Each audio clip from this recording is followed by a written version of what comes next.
दोस्तों, इन्हीं दिनों द कैटो लेक नाम की एक बेहतरीन टाइम ट्रेवल फिल्म आई। इस फिल्म की कहानी पेचीदा जरूर है, मगर हम कम और आसान शब्दों में एक्सप्लेन करने की कोशिश करेंगे ताकि कहानी आपको समझ आए।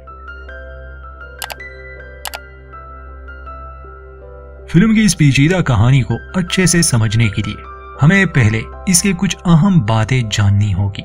सबसे पहले तो इस बात को ध्यान में रखिए कि कहानी दो अलग अलग समय में घटी है, एक साल 2003 में और दूसरी साल 2022 में। समय अलग अलग है मगर जगह एक ही है।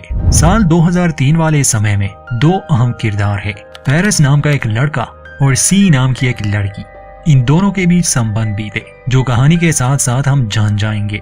तो साल 2003 वाले टाइमलाइन में हमारा ज्यादातर ध्यान इन्हीं दो लोगों पर होगा। दूसरा टाइमलाइन है साल 2022 वाला, जिसमें तीन अहम किरदार है। टीनेज लड़की एली, उसकी माँ सैली। सैली के हिसाब से एली के जो असली पिता थे वो बहुत साल पहले ही ने छोड़कर जा चुके थे। तो सैली ने शादी की डेनियल नामी एक आदमी से। वो पहले से ही डिवोर्स था और उसकी एक बेटी थी पहली पत्नी से, जिसका नाम है एना। तो साल 2022 वाले टाइमलाइन में हमारा ध्यान होगा एली, उसकी माँ सैली और एना पर, जो कि सैली की सौतीली बेटी और एली की सौतीली बहन है। इन सब के अलावा कुछ और भी कैरेक्टर्स है मगर वो इतने अहम नहीं। तो जैसे कि हमने कहा कि कहानी दो टाइमलाइंस में दिखाई गई है, मगर जो घटनाएं घटेगी वो एक ही इलाके में होगी, क्योंकि ये सभी कैरेक्टर्स एक ही टाउन में रहते हैं। ये एक झील के करीब जगह है जिसे कैटो लेक कहते हैं और ये लेक टेक्सास और लुजियाना के बॉर्डर पर है। 25,000 एकड़ पर फैला ये काफी बड़ा लेक है और ये सच में एग्जिस्ट करता है। कहानी के कैरेक्टर्स इसी झील के आस पास रहते हैं। अब इस झील की एक खास बात यह है कि इसके अलग अलग जगहों पर समय के दरवाजे खुलते हैं, मानो जैसे यूनिवर्स का कोई ग्लिच हो। मगर वो दरवाजे तब ही खुलते हैं जब झील के पानी का लेवल थोड़ा कम हो जाए। ये जो समय द्वार खुलते हैं ये किसी दूसरे यूनिवर्स में नहीं ले जाते, वो एक अलग कॉन्सेप्ट है। ये सिर्फ समय में आगे या पीछे ले जाते हैं, इससे ज्यादा नहीं। मगर इसके बारे में ज्यादा किसी को मालूम नहीं और कहानी में जो कैरेक्टर्स इससे गुजरेंगे वो भी एक्सीडेंटली होगा, मतलब वो अपनी मर्जी से किसी खास वक्त में नहीं जा सकते। कैरेक्टर्स को थोड़ा और गहराई से समझे तो पेरिस, जो कि साल 2003 में है, उसने अपनी माँ को एक कार एक्सीडेंट में खो दिया था। ये तब हुआ जब वो गाड़ी चला रही थी। पेरिस उसके साथ था। अचानक उसे दौरा पड़ा और ये दोनों झील में गिर गए गाड़ी के साथ। पेरिस अपनी माँ को बचा नहीं पाया। माँ की मौत के बाद वो बदल गया और वो खुद को ही दोष देने लगा कि वो अपनी माँ के लिए कुछ ना कर सका। कहानी में वो लेक में ही काम करता है। वो डैम कंपनी का एक वर्कर है। उसके पिता भी जिंदा है मगर धीरे धीरे वो बीमार हो रहे हैं। साल 2022 में एलिस अपनी जिंदगी से कुछ खास खुश नहीं। उसका अपनी माँ से अक्सर झगड़ा होता रहता है और इसकी वजह शायद ये है कि एलिस जिस आदमी की बेटी है वो उसकी माँ को छोड़कर जा चुका था, इसलिए वो सारा दोष अब एलिस को ही देती थी, मतलब अपना गुस्सा उसी पर निकालना। और एलिस को भी डेनियल का परिवार कुछ खास पसंद नहीं था। वो उसे अपना परिवार नहीं मानती थी। हाँ, अपनी सौतीली बहन एना से उसे बहुत प्यार था और एना भी उसे पसंद करती थी। एलिस का प्लान था हाई स्कूल पूरा करके यहाँ से निकल जाना। एलिस के पास अपनी एक बोट थी जिससे वो लेक में घूमती रहती थी, बल्कि लेक के किनारे रहने वाले सभी लोगों के पास अपनी बोट्स थी। उम्मीद है कि यहाँ तक आप काफी कुछ समझ गए। अब सीधा कहानी पर आते हैं। शुरुआत उसी कार एक्सीडेंट से होती है जब पेरिस अपनी माँ के साथ गाड़ी में था। अचानक उसकी माँ को दौरा पड़ा और वो पुल से नीचे झील में गिर गए। पेरिस किसी तरह खुद को तो बचा सका मगर अपनी माँ को नहीं। इस हादसे को हुए कुछ साल बीत गए हैं और वो इसे कभी भुला नहीं पाया, बल्कि वो हैरान था कि उसकी माँ को तब ही दौरा क्यों पड़ा जब वो एक पुल को पार कर रहे थे। अक्सर वो उसके मेडिकल रिकॉर्ड्स देखता रहता था। उसका मानना था कि शायद या तो उसका इलाज सही से ना हुआ या उसकी बीमारी ही कुछ और थी, मगर उसके दिल में हमेशा ये बात रही। खैर, उसके पिता भी अपनी पत्नी को याद करते थे मगर अब वो इन बातों को भुलाना चाहते थे। काम से लौटने पर पेरिस के पिता उसे मेमोरियल में आने के लिए कहते हैं, मगर पेरिस ने अपना मन बदल दिया था। पेरिस के गर्लफ्रेंड भी थी जिसका नाम सी है। माँ के मौत के बाद पेरिस ने उससे मिलना छोड़ दिया था। वैसे तो वो ह्यूस्टन में रहती है मगर इस मेमोरियल के लिए वो यहाँ तक आई। बाद में वो पेरिस से मिली, दोनों की कुछ बातें हुई। ये एक साथ समय बिताते हैं। सी उसकी हालात समझ सकती थी। वो पेरिस से प्यार करती थी, इसलिए वो उसे मूव ऑन होने में मदद करना चाहती थी, मगर पेरिस बस अटका हुआ था। उस रात पेरिस को झील से कुछ अजीब आवाजें सुनाई दी। उसका कुत्ता भी भौंकने लगा, मगर पेरिस उस पर ज्यादा ध्यान नहीं देता। अगले दिन जब वो लेक में पाइप्स को ठीक करने गया था, उस समय झील में पानी का लेवल कम था। वो बोट से थोड़ी दूरी पर गया तो उसे अचानक कुछ महसूस हुआ। असल में उसने समय के उस द्वार में कदम रख लिया था, मगर वो ज्यादा आगे नहीं जाता, इसलिए वो अपने ही समय में रहता है। खैर, वापस आने के बाद उसका पार्टनर कहता है कि इंजन में कुछ फंसा है। जब पेरिस कचरा हटाने लगा तो एक अजीब सी बात होती है। उसमें पेरिस को अपनी माँ का एक लॉकेट मिलता है। ये अजीब नहीं था कि उसे झील में अपनी माँ का लॉकेट मिला, बल्कि अजीब ये था कि उसकी माँ का लॉकेट पहले से ही उसके पास था। तो हूबहू ऐसा ही लॉकेट मिलना, वो भी ऐसी जगह पर जहाँ उसकी मौत हुई हो, इस बात से वो काफी परेशान रहने लगा था। ये साबित करने के लिए कि ये लॉकेट उसकी माँ का है, वो अपने पिता के यहाँ आकर उसके पुराने सामान में उसे ढूंढने लगा। और इसमें कोई शक नहीं कि ये दोनों ही लॉकेट एक जैसे ही थे, बिल्कुल रेप्लिका। फिर बाद में पेरिस ने ये बात अपनी गर्लफ्रेंड सी को भी बताई। शुरू में तो वो उस पर विश्वास करती है, मगर पेरिस उसे झील के पास उस एरिया में ले जाता है जहाँ उसने कुछ अजीब महसूस किया था। मगर चूंकि समय यात्रा के ये दरवाजे जगह बदलते रहते हैं, इसलिए पेरिस को वो द्वार इस बार वहाँ नहीं मिलता। दोनों वापस आ जाते हैं। पेरिस की कहानी कंटिन्यू रहेगी। अब हमें साल 2022 वाले टाइमलाइन में जाना होगा, क्योंकि ये दोनों ही कहानियां एक दूसरे से जुड़ी हुई है। तो यहाँ शुरुआत होती है और हम एलिस को देखते हैं। हो सकता है मैं एलिस को कभी कभी एली कहूँ। एलिस जो बोट लिए अपनी बहन एना को स्कूल से लेने गई थी। रास्ते में एना एली को एक लॉकेट दिखाती है, ये कहकर के ये एली की माँ का है, और ये वही लॉकेट है जो साल 2003 में पेरिस को मिला था। घर आते ही उसे पता चला कि झील में एक मगरमच्छ की मौत हुई, जिसे कोई यहाँ किनारे पर ले आया। अजीब था कि मगरमच्छ बिल्कुल बीच से कटा था। असल में वो समय द्वार जब जगह बदलती है तो रास्ते में आने वाली हर चीज को काट देती है, और इस मगरमच्छ के साथ भी वही हुआ, मगर यहाँ के लोगों को कोई अंदाजा नहीं था। एलिस उस मरे हुए मगरमच्छ को झील में वापस फेंक देती है। घर आने पर उसने पाया कि डेनियल का पूरा परिवार यहाँ है। खाने के बाद एलिस की अपनी माँ से फिर बहस हो गई, क्योंकि एलिस को एक डॉक्यूमेंट पर उसके दस्तखत चाहिए थे, और उसके पिताजी का डेथ सर्टिफिकेट भी, जिस पर उसकी माँ नाराज हो गई। दोनों के बीच झगड़ा हुआ। गुस्से में एली वहाँ से चली जाती है और अपनी एक दोस्त के यहाँ रात गुजारती है। अगले दिन उसे अपनी माँ की तरफ से काफी कॉल्स आई थी। वो घर पहुंची तो पता चला कि उसकी बहन एना गायब है। आज से 1 महीने पहले भी एना एक बोट लिए एली के पीछे गई थी। फिर सभी लोग काफी परेशान थे, उसे हर जगह ढूंढने की कोशिशें चल रही थी।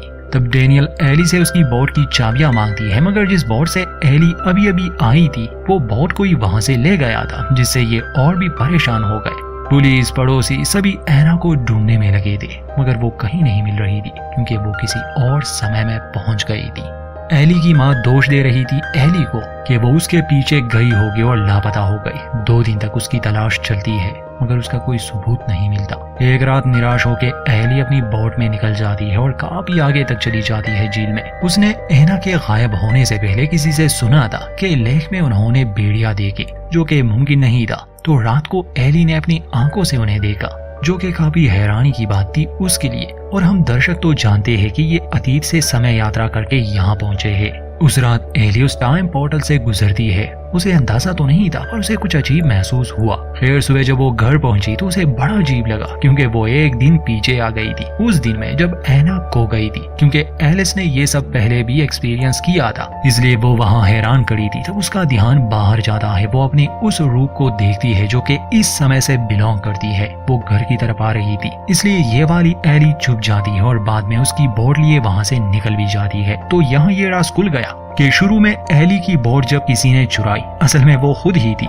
एली को थोड़ा बहुत अंदाजा हो गया था कि झील के उस हिस्से में कुछ अजीब है, इसलिए वो दोबारा उस एरिया में जाती है।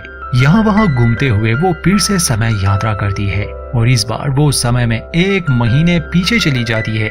ये भी वही दिन था जिस दिन एना अपनी बहन के पीछे आई थी। खैर, अपनी बहन को जिंदा और सही सलामत देखकर एलिस को बहुत खुशी हुई। वो उसके पास गई ताकि उसे घर ले जा सके, मगर तब उसे रियलाइज हुआ कि ये एना तो है, मगर उस समय की नहीं, क्योंकि असली समय में एना का एक दांत निकल गया था। खैर, एलिस समझ गई थी कि वो 1 महीने पीछे आ गई है। वो एना को लिए घर गई, जहाँ उसे डेनियल और उसकी माँ काफी डांटते हैं। मगर जाते जाते एलिस डेनियल यानी अपने सौतेले पिता से कहती है कि कुछ भी हो जाए मगर एना को लेक पर अकेले जाने मत देना। असल में वो आज से 1 महीने बाद की बात कर रही थी। अब सवाल ये है कि अगर ये वो एना नहीं है जो खो गई है तो आखिर वो कहाँ गई। इसके लिए हमें पेरिस के समय में जाना होगा जब वो एक बार फिर से लेक पर आता है, और इस बार जब उसने समय यात्रा की तो वो पहुंच जाता है साल 1952 में, जब झील थी ही नहीं, क्योंकि झील बनी थी डैम की वजह से, और वो डैम 1953 में बनाया गया था। खैर पेरिस को अभी तक पता तो नहीं था। वो आगे बढ़ता है तो उसे जख्मी एना मिलती है।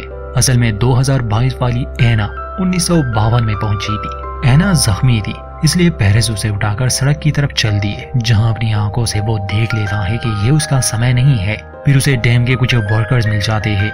वो एना को उनके हवाले कर देता है कि इसे हॉस्पिटल ले जाओ। वो पूछता है कि ये कौन सा साल है, तो उनमें से एक आदमी बताता है कि ये 1952 है, जो सुनकर पेरिस के होश उड़ गए। उन लोगों को उस पर शक भी हो गया कि आखिर इसने बच्ची के साथ किया क्या होगा, मगर तब तक पेरिस वहां से भाग जाता है। उसके पास लेक के कुछ रिकॉर्ड्स थे और अपने माँ के मेडिकल रिकॉर्ड्स भी। वो उसे निकाल कर देखता है, तब उसे समझ आया कि जब भी डैम का पानी कम हो जाता है समय द्वार खुलता है और वो किसी और समय में पहुंच जाता है। उसे खुशी भी हुई क्योंकि अब वो अपनी माँ को बचा सकता था। पेरिस फिर से उसी ओर भागता है ताकि समय यात्रा करके अतीत में पहुंच जाए। वहाँ एलिस के टाइमलाइन में वो भी समझ गई थी कि यहाँ द्वार खुलता है, इसलिए वो भी समय यात्रा करती है। अब पेरिस पहुंच जाता है साल 2022 में, मतलब उस समय में जब एना लापता हो चुकी है, और एलिस पहुंच जाती है पेरिस के समय में।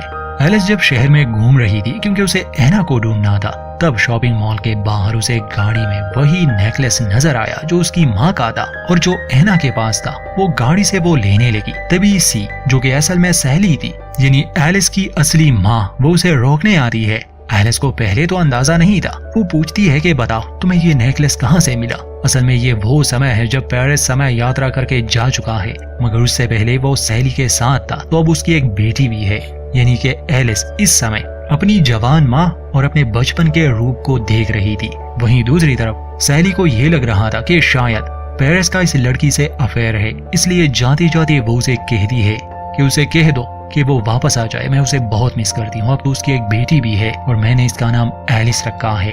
तब तक एलिस सब समझ गई थी, इसलिए वो एक इंटरनेट कैफे में जाती है जहाँ वो 1952 के रिकॉर्ड्स निकालती है। उसे पता चला कि एना को किसी ने उस साल अडॉप्ट किया था। वो यहीं पर बड़ी हुई, उसने शादी की, उसका एक बेटा भी हुआ जिसका नाम उसने रखा पेरिस। तो असल में वो छोटी एना पेरिस की माँ थी और एलिस की ग्रैंड माँ, क्योंकि वो समय यात्रा करके 1952 में पहुंच गई थी और उसके बेटे ने ही उसे बचाया था 1952 में।